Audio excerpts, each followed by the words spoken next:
Content warning. What we are about to share is difficult to hear. Please be advised that each story addresses sexual assault. These are anonymous stories sent in to be shared through the What Were You Wearing exhibit at IUP. This digital exhibit provides a tangible response to one of our culture's greatest pervasive rape myths.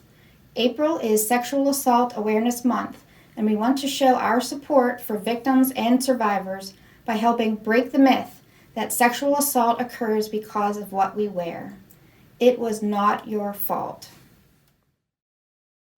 What I Was Wearing by Mary Simmerling. What I was wearing was this. From the top of a white t-shirt, cotton, short-sleeved and round at the neck. This was tucked into a jean skirt, also cotton, ending just above the knees and belted at the top. Underneath all this was a white cotton bra and white underpants, though probably not a set. On my feet, white tennis shoes, the kind one plays tennis in, and then finally, silver earrings and lip gloss. This is what I was wearing, that day, that night, that 4th of July in 1987. You may be wondering why this matters, or even how I remember every item in such detail. You see, I have been asked this question many times. It has been called to my mind many times. This question, this answer, these details. But my answer, much awaited, much anticipated, seems flat somehow, given the rest of the details of that night, during which, at some point, I was raped. And I wonder, what answer, what details would give comfort, could give comfort, to you, my questioners, seeking comfort where there is, alas, no comfort to be found. If only it were so simple. If only we could end rape by simply changing clothes. I remember also what he was wearing that night, even though it's true that no one has ever asked. I was wearing light blue jeans, a lime green long shirt with tooled flowers and a skirt from Justice, and a lime green, light purple and white striped sweatshirt. I had on pink and white butterfly underwear. I was barely 13. I was raped by classmates on the way home from school. I still dislike light blue jeans. I was wearing jeans with a belt and a t-shirt. It was also my ex-boyfriend. This is my first time sharing this. It was on our second time seeing each other. I was really intoxicated and blacked out during the assault. I was wearing gym shorts, a sports bra, and a jean jacket. I didn't realize it was assault until a year later. We were dating when I realized. It was my first week of college, and she came by my room after a date went poorly. She was upset, and I tried to comfort her while avoiding her advances. I was wearing plaid pajama pants and a Pride t-shirt. I said no multiple times. She told me that I couldn't say no since we were both lesbians. Eventually, I just fell quiet. I stayed with her for over a year out of fear. I was wearing a black t-shirt, black dress pants, and a black baseball cap. I was at work, and a coworker said he was accidentally touching me because we were working on the line and it was a small area. But it wasn't, and he started to follow me into the back room and continued to proceed with what he was doing the remainder of the night while I was working, and scared me into not saying anything. I was 16 years old. I was wearing a red and white striped tank top with black leggings. He was a mutual friend who everyone said was a nice guy. It was 3 weeks into my first semester of college, and my friends let me leave with him even though I was drunk. I was wearing an oversized bright blue sweatshirt and black leggings, and he took me behind a shed where I was completely out of sight from my friends. I'm a man. I was wearing faded jeans and a red and black flannel shirt. I was hanging out with a friend when she kissed me. She told me if I stopped her, she would tell people that I had assaulted her. I wanted to tell someone, but who would believe me? I was so much bigger and stronger than her, but all I was afraid. I was wearing a nightgown with teddy bears on it and corduroy pants. My mom's boyfriend and I were left alone while everybody else went Christmas shopping. He raped me. I was 9. Was wearing a tank dress 80s era. I lived by a bar and was held down by my throat like I was being strangled. I was raped by 2 older teenage boys. Then, to be kept quiet, I was hit in the back of the head by a 2x4 to keep from telling when running and yelling for help.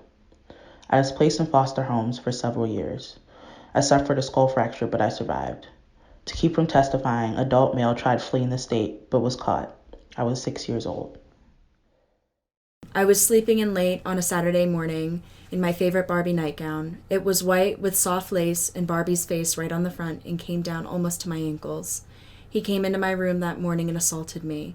It was then that I started asking for pajamas that came with drawstring pants so I could tie them tight enough they couldn't be pulled down by anyone. I was 7. I am now a full-grown adult, and wearing open nightgowns to bed still makes me uncomfortable. I was wearing a yellow crop top with bees on it and black jeans. I was at a party with my best friend and her boyfriend, people I trusted. He and his friends took advantage of the fact that we had been drinking. I remember feeling utterly helpless.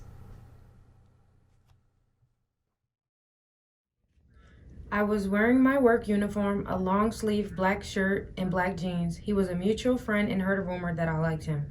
And I think he wanted to believe it because he had a crush on me. He came into work, he was a regular, and asked if we could talk when my shift was over. I agreed, and 10 minutes later I was in his car and he was telling me how he liked me, and he tried to kiss me. I told him I would rather be friends and that I didn't want to do anything with him. I went to get out of the car when he locked the doors and yanked me by my hair. I didn't even realize what was happening until it was over.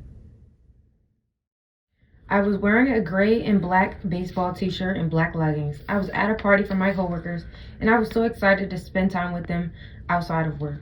At the party, I ended up feeling sick. He stayed in the room with me and told everyone he was going to take care of me. The next day when I woke up, nobody believed my story because he was a good guy. To this day, he still has the same group of friends that were there that night and think I'm a liar.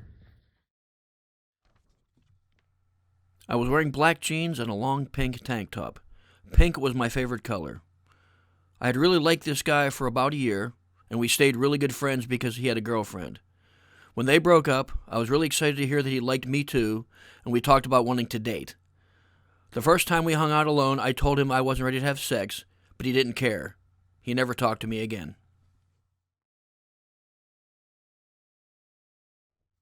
I went to an art museum with my perpetrator. I was wearing jeans and a striped flowery tank top. He pulled me into a utility closet. I froze.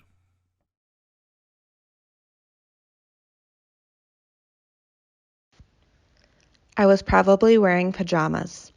I was sleeping over at my aunt and uncle's house like I had done a billion times. My cousin and I had probably fallen asleep as usual while watching television in the basement. This time was different. I woke up to feel someone touching me beneath my pajamas. I could see my cousin behind me from the corner of my eye. He was pressed against me and breathing hard on my neck as he touched me. I froze. At that time, I had no idea what was happening to me. I had no reference for it. I was 11 and sheltered. I only knew it was uncomfortable and weird. When it began to hurt, another part of my instinct kicked in and I shouted, "Ouch!" He stopped, rolled away, and said nothing. I lay there for a little while, but he rolled over and tried again. I went to another room to lay on a couch but could not sleep. At daytime, I slept or read and waited for my mother to pick me up. I don't know what he did. I told no one. I only knew from Sunday school that touching oneself there was considered wrong, and this seemed too similar. I knew that people made jokes about cousins who were too close. In other words, all society had taught me was that there was something to be ashamed about, something for me to be ashamed about. I learned to stop sleeping over and to stop playing hide and seek. If no one was nearby, he would hide near me and put his hands on me. As I got older, I realized that was just the start of many men thinking my unconscious self or isolated self was available for their exploration and pleasure, at that my participation, much less pleasure, was not even necessary, much less wanted. By the time I was in college, I was angry. I understood why at 12 I had quit bathing and began wearing baggy clothes. I finally understood why my first sexual encounter had not been with a loving boyfriend, but meaningless and with practically a stranger, yet under my conscious control. Why I was still afraid that I was the wrong kind of woman. When my cousin got married, I hated him vehemently. I knew if I told on him that it would tear my family apart, and I told myself that a few instances should not dictate my life. In spite of my plans, they have had too much influence.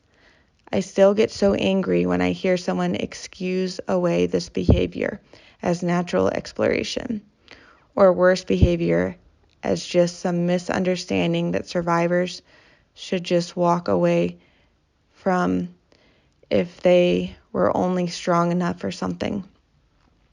How clear was I supposed to be when asleep? Why didn't it matter when I was awake and said no? Why did I have to give up fun to be safe? Why did people not seem to feel girls or women are really harmed until they are completely mutilated or dead? I have spent a lifetime thinking about it. What I can't know is if my cousin has experienced a lifetime of shame too. I sometimes think of asking him, but I am too afraid that I know the answer. My favorite butterfly nightgown that I wore to every sleepover. I remember it never feeling okay to wear afterwards. I was 8. I was wearing a black long-sleeve shirt with gems on it in the design of a puppy, sneakers, and pants. He was one of my friends and harassed and threatened me for a long time prior to the incident. One day, just a regular afternoon at school, he brought a knife and managed to get me alone. I was wearing a matching pink and brown striped skirt and shirt, a pair of boots, and probably some neon socks. I was only 6, it was the early 90s, and I loved my neon socks. It happened at my own house, in my garage, by a boy who was in high school. I am now a high school teacher because I firmly believe that if he had had a better day at school, he would not have done that to me. I aspire to make sure that every student who comes in my door has the best day ever. A better day at school means better decisions when they go home. Sweatshirt and sweatpants. I don't remember what I was wearing. Beyond that, it was one of the same tank top and shorts combos I wore 100 times that summer. We were friends who'd slept together before, and I enthusiastically consented to the sex, but not the pain. He wouldn't stop when I told him to, and he held me down by the throat so I couldn't breathe. I was too drunk to stop him. Even though I had bruises and blood, it took me months before I was able to admit to myself that I was raped. I was exhausted and had been in PJs all day from driving. I was going to see someone I swore I was safe with, but he didn't know how to take no for an answer. I still remember my head being held down. If you are struggling, please know that support is out there to help you. You can contact or visit IUP Resources, IUP Haven Project, IUP Counseling Center, and the IUP Social Equity in Title IX. You can contact them at the emails or phone numbers listed to receive assistance. You can also anonymously report an incident of concern if you go to the Social Equity website and click on Report an Incident of Concern. Alice Paul House at the website listed and find support in your county.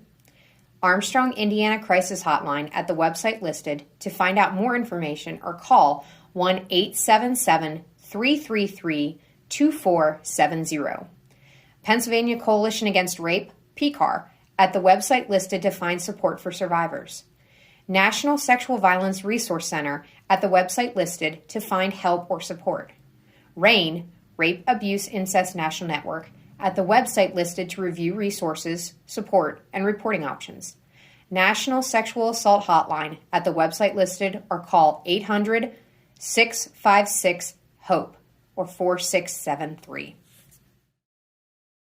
Help to break the myth. What you are wearing has nothing to do with sexual assault. It is all about power and control. It was not your fault. We believe you and we support you. The IUP Haven Project is a department on campus that provides education and support to victims and survivors of sexual violence. You can find our phone number and email information on this slide, as well as our social media information. Please feel free to reach out to us.